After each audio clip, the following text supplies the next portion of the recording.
93s, hello all. It's been a little while since I last uploaded my last video. I still don't know how to speak English. But something has come up.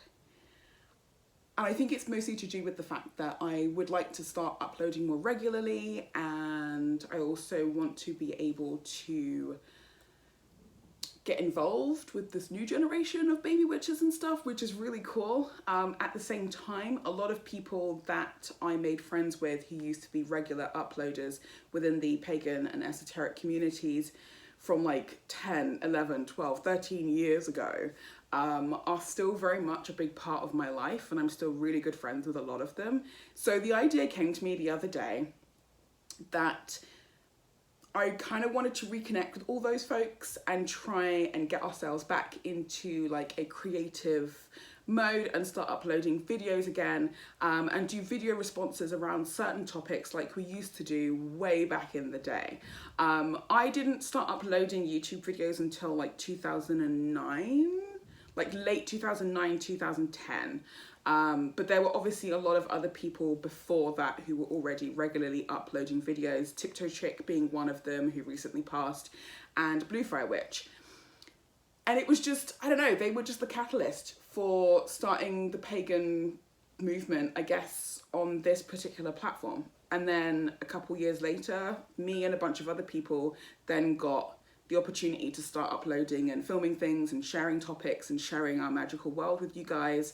And it meant that we built up a really strong and well-rooted community, and we all got to know each other. Like there was not really much that we could lose like at that point on the internet back then. So we were just ourselves as often as possible. And it was really, really nice to sort of see all the budding friendships that would form, and it was just a different time. It was just nice. So I kind of want to bring back all of those old feelings. Obviously, it's going to be impossible to bring all of that back because so many of us have changed and moved on in our lives. So much stuff has happened over the last 5, 6, 7, 8, 9, 10 years. And it would just be really nice to sort of reconnect and sort of like catch up with everybody, whilst at the same time also, I guess, getting to know all the newer folks who have been uploading to the pagan community for the past God knows how many years now. I stopped uploading, and then the police told me to delete all of my videos back in like 2015, 2016. No, 2015, because I hadn't graduated yet.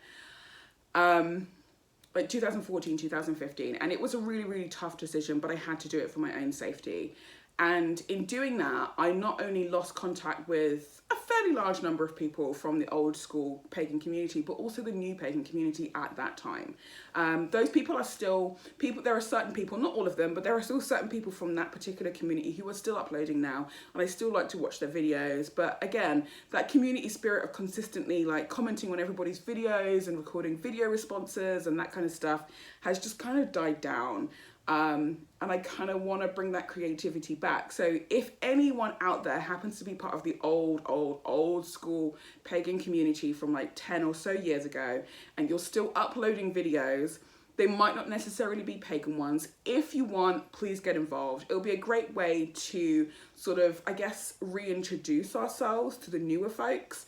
And then again, make the community even bigger and even more stronger than it was before. Loads of stuff just came flooding back, and I was like, oh my God. Like all the conversations we used to have, the banter we used to have, the like funny video response to like witchy dance videos we used to do. Like this was before like copyright was really becoming like this really big stringent thing. And we all used to record ourselves dancing to like some kind of like a song that kind of meant a lot to us. And then we'd like send them to each other and like do video responses, and they're probably still up there, I don't know, but there's some like really cool like old videos of us out there, and some of the old footage that I have managed to see from one of the channels that I used to upload to, God, Oathbound Secrets, was it Oathbound Secrets? Annika, help me. I can't remember. But it was a while ago. I've seen those videos since, and it's like, oh, what was I thinking? Like my hair looks crazy. Everything just looks wrong in those videos. But they, at the time, they made sense because there was a contextual thing that was happening, a contextual movement, I guess you could say, within the community. So we felt that comfortable that we would upload videos looking a right mess, and it was fine because the viewers would totally get what we were talking about or what we were doing because of the conversation that was continuously going. Just in case you're wondering, my dog doesn't like the sound of the Hoover or people outside because she thinks they're arguing, especially if it's men. So if you hear her growling, that's what she's doing. She's trying to get them to shut up, but she doesn't realise they can't hear her, but she can hear them. It's bizarre. But yeah, so if you guys are up for it, that would be really great. So for the newer folks who have been uploading in the last 5 or 6 years, I would say get involved as well, because that way we can then get to know you guys can get to know us, and like I said, we can build a much bigger community. What I would like, however, and this is the only stickler, the only rule that I would like people to follow. No, you can break it if you want, you don't need to. Just use the hashtags, which I'll list just here. Use the hashtags Conjuring Table or Unicrux of the matter. Unicrux, it's there. Unicrux of the matter. Use either one or the other or both. It doesn't really matter. That way, when people click on that particular hashtag, there'll be like a whole list of videos that people can find then on YouTube. If they're looking for certain responses for certain topics and things, it just makes things a little bit easier. So you don't have to sift through absolutely everything. So yeah, so if you guys are up for it, just let me know. It'll be great. I kind of just want to revisit all of those like elements of like the old school ways and how we used to upload videos and the things we used to talk about. I remember like the most prominent memory that I have is of, oh God, when was it? I don't even remember half the people who were like involved in it. I remember Candice was involved. There were a bunch of people.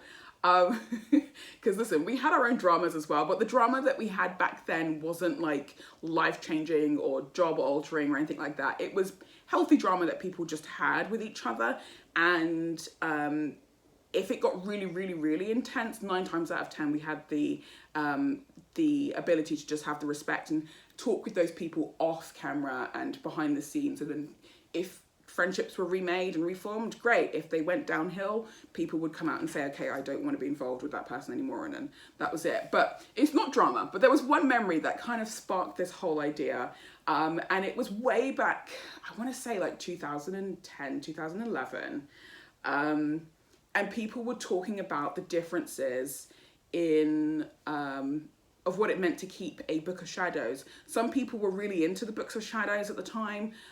They would actually have like these really beautiful notebooks that they would then decorate to like the 10th degree, and it was like they were really beautiful pieces.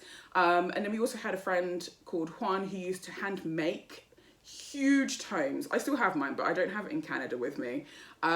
Huge tomes, and you told him what materials you wanted on the front, on the inside pages, what color you wanted the paper, and he would hand make them and send them to you. And all kinds of, it was just really fun to have those conversations with people. But then there was like this huge like divide, I guess you could say, within the community, where some people who at the time, I was like, actually, you know what? They actually make a really good point.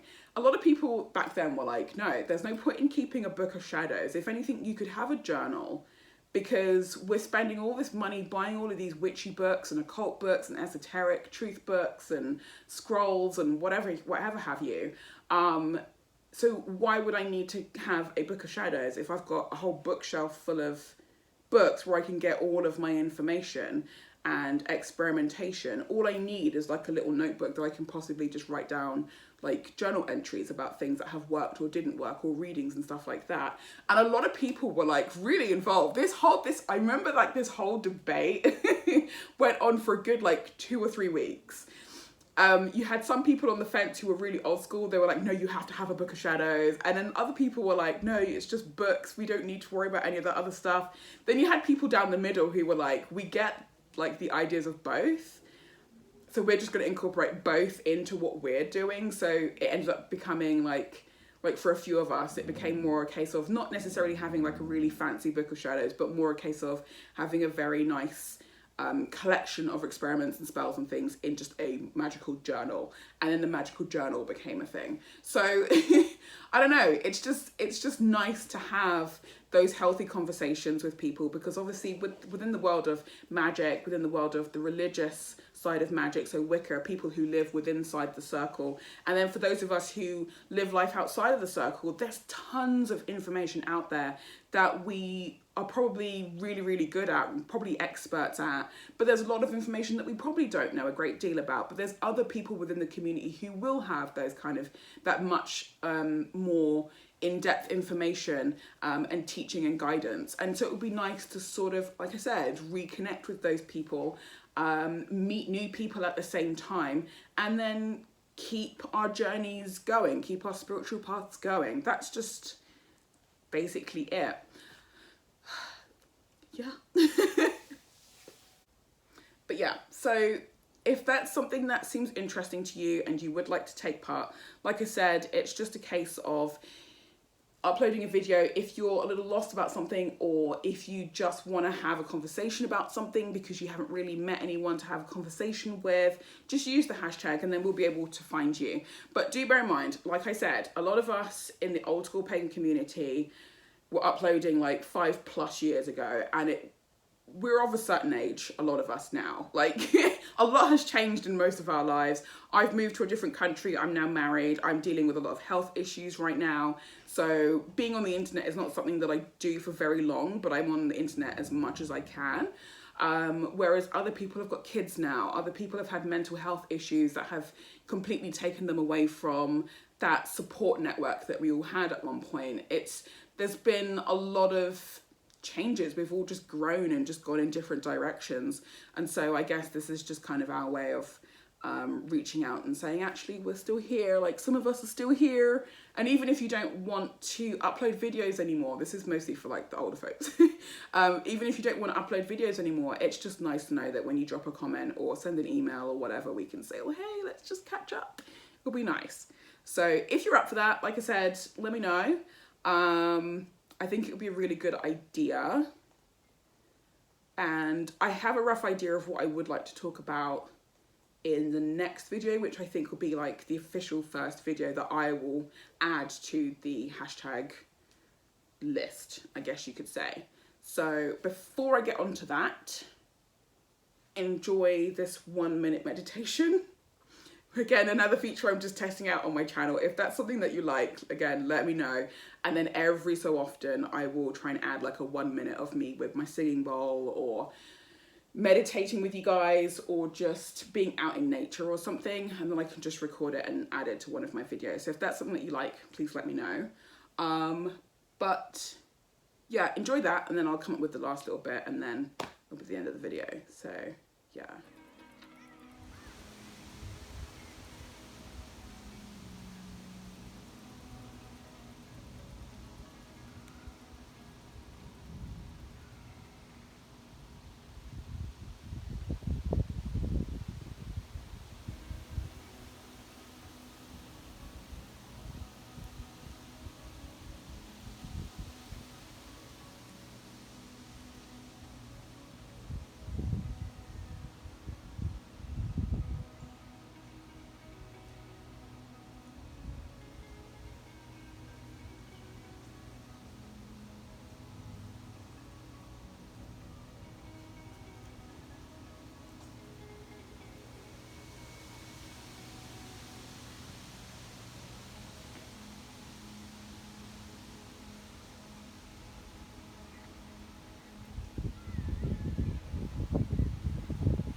Okay, so the first topic that I think I will discuss in my next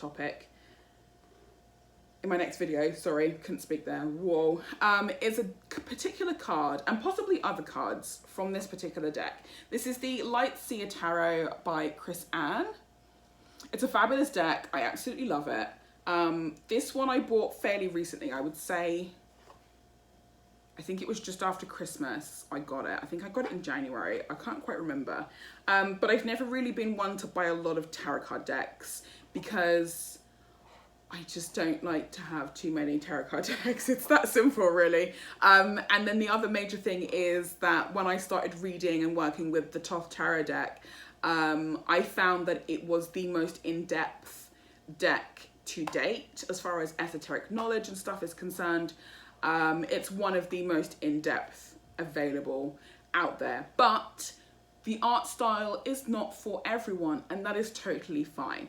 But it is one of those decks where it's good to look at the Hebrew alphabet and know exactly what that particular letter means and what the correspondences are and such and so forth. So if you guys want a little bit of a background on what should I do to understand my Thoth deck a bit more, then let me know. I can try and slap something together that will only literally last like a few minutes because I've got like various books that will be really helpful for understanding that particular deck.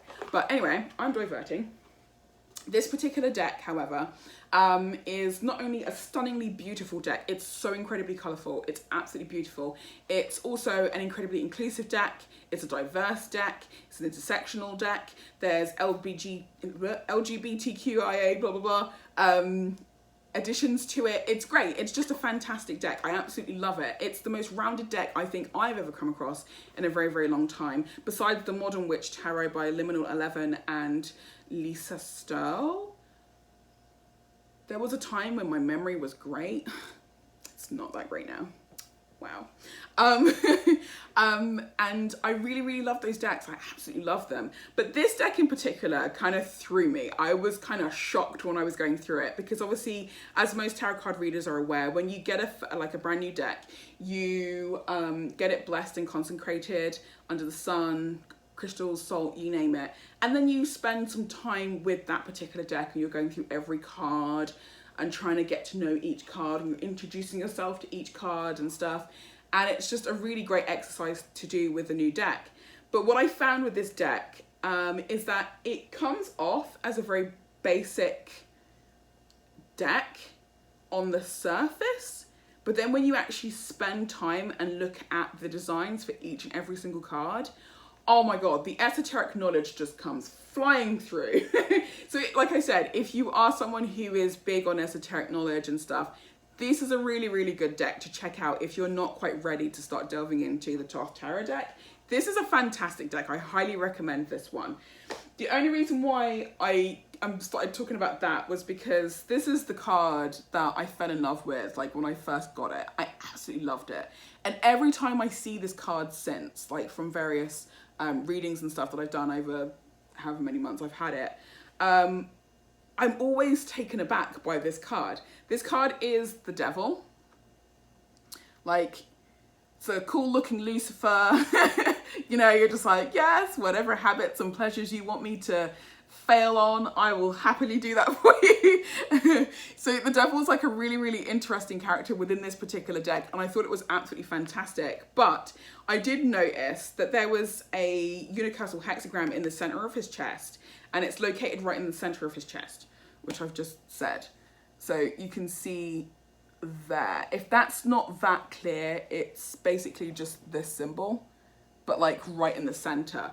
And immediately I started thinking, if I could impose the Tree of Life on to this particular design of this card, onto the image of the devil here, the Unicrux hexagram, this is just my interpretation, the Unicrux hexagram seems to be located where the Sephira of Da'at is located. So I was like, wow, that is so cool. It's so esoteric, man. So that started a whole conversation with a few people. And it just, I don't know, I just thought it was just massively interesting. So I thought, why not have that as like the first official video for the Conjuring table and just sort of have like a very brief discussion about this card and also bring in the Thoth version of the devil and then discuss the esoteric sort of like viewpoint for that particular card. And then see what everybody else thinks. While I think that the Unicrux hexagram for that particular card is in the center of his chest, located where Da'at would be, it might be completely different because obviously with the Tree of Life, even your limbs have certain correspondences to their points on the actual tree as well as the paths. So I don't know, I'm going to spend some time researching this, and then I'll present my ideas in the next video. And then if you want to get involved and do one similar in response and say, no, you're wrong, or yes, you're right, or, oh, you kind of got me thinking about a completely different card from a completely different deck or something, then by all means, let's start the conversation, let's get things going. Yeah, and then just see where it all takes us. So yeah, I think that's everything. So have a nice day. Please stay inside if you can. Continue social distancing. And 93, 93, 93.